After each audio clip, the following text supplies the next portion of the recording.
सकते हैं मैडम जो है इमरजेंसी की ओर भी जा रही हैं और आप देख रहे हैं किस तरीके से इतनी रात को दौरा जो है मैम का यहाँ पे रहा है।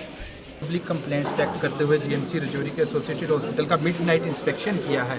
क्या कुछ इश्यूज आपके सामने आए हैं और क्या कुछ पूरी सिचुएशन है इस हेल्थ इंस्टीट्यूट की? नहीं, इश्यूज़ तो बहुत हैं, उसमें कोई दो राय नहीं है। सबसे पहले इशू ये है कि डॉक्टर्स की अवेलेबिलिटी जो है वो बहुत कम है और दूसरा जो है इंफ्रास्ट्रक्चर की बहुत कमी है। वो पहले से इशू चल रहा है, लेकिन उसको हम देख रहे हैं कि जो बिल्डिंग ऑलरेडी बनी हुई है इसमें कुछ इनका मसला था वो बिजली का, कि बिजली नहीं कॉन्ट्रैक्टर ने अभी तक उसमें लगाई है। अगर बिजली नहीं होगी तो हॉस्पिटल चलना जो है वो मुश्किल चीज़ है। अब मैंने इनको कहा है कि बिल्डिंग हैंडओवर करें और शिफ्ट करें हॉस्पिटल, ताकि लोगों के काम आ जाए। इतने देर से पड़ा हुआ है और 10 बरसों में भी आप ये बिजली का इशू लेके बैठे हैं, किया आपने कुछ नहीं है। लेकिन अब वो जो है बिल्डिंग शिफ्ट हो जाएगी ताकि पेशेंट्स को वहाँ से अच्छा सा अच्छा पेशेंट केयर मिल सके।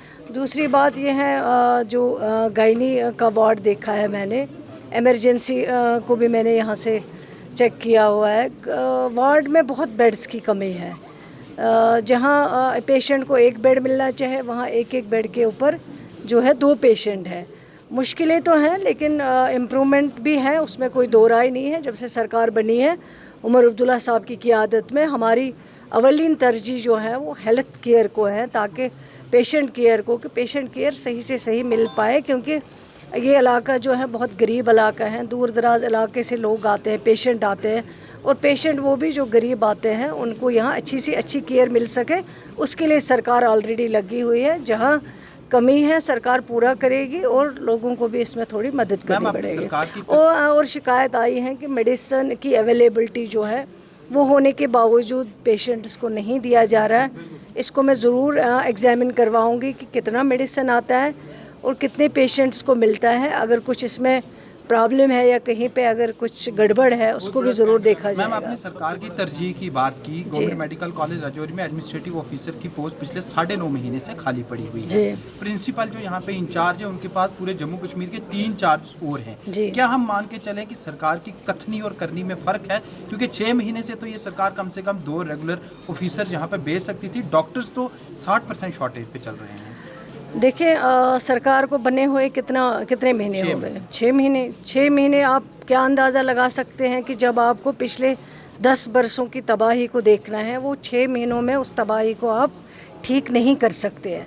लेकिन सरकार कोशिश कर रही है, काफ़ी हद तक हमने किया है, आगे बहुत करने की ज़रूरत है। मैं ये नहीं कहूँगी कि हमने सब कुछ ठीक किया, लेकिन इम्प्रूवमेंट है और आगे और ज़्यादा इम्प्रूवमेंट होगा। शुक्रिया मैम। एक ज़रूरी सवाल, चलें। एक यहाँ बिल्डिंग का बहुत बड़ा बेहतर भविष्य और उत्तम शिक्षा के लिए अपने बच्चों का दाखिला CBSE affiliated MV international school में करवाएं। 16 एजुकेशनल अवार्ड से सम्मानित एमवी इंटरनेशनल स्कूल में अंतर्राष्ट्रीय टाई अप्स और लड़के लड़कियों के लिए एनसीसी भी उपलब्ध है। यहाँ अटल टिंकरिंग लैब और नेशनल एजुकेशन पॉलिसी से लेस रचनात्मक पाठ्यक्रम पढ़ाया जाता है। हर साल कक्षा 12वीं की सीबीएसई परीक्षा में स्कूल के छात्रों का top class result MV international school की एक खास पहचान है। स्कूल मैनेजमेंट ने अब तक उत्कृष्ट रिजल्ट के लिए टॉपर छात्रों को 61 ब्रांडेड लैपटॉप प्रदान किए हैं। लिमिटेड सीट्स के लिए एमवी इंटरनेशनल स्कूल में दाखिला खुल चुका है।